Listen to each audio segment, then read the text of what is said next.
For this strum pattern, we're going to be playing 2 half notes, one on the first beat and the other on the third beat. We're also going to be using our chords G and C, but first let's try this strum pattern without any chords on open strings. I'm going to be using the nail on my index finger today. You're more than welcome to use a pick, your thumb, or your index finger, whichever is more comfortable for you. For me, it is my nail on my index finger. All right, let's try this strum without any chords, just open strings.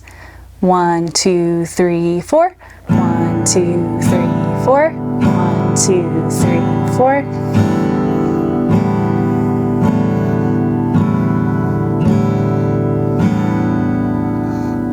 Great.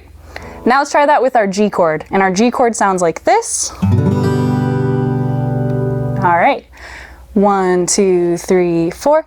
1, 2, 3, 4. 1, 2, 3, 4.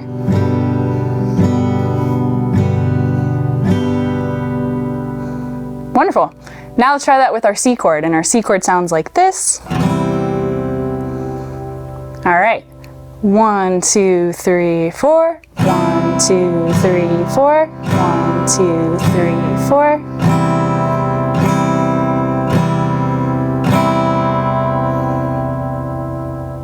All right, wonderful.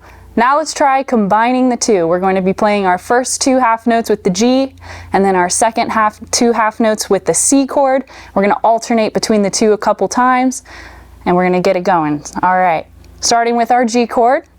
1, 2, 3, 4.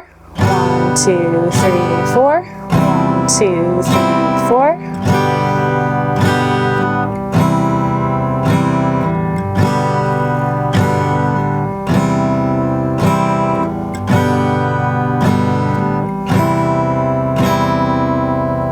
And that's it for this lesson.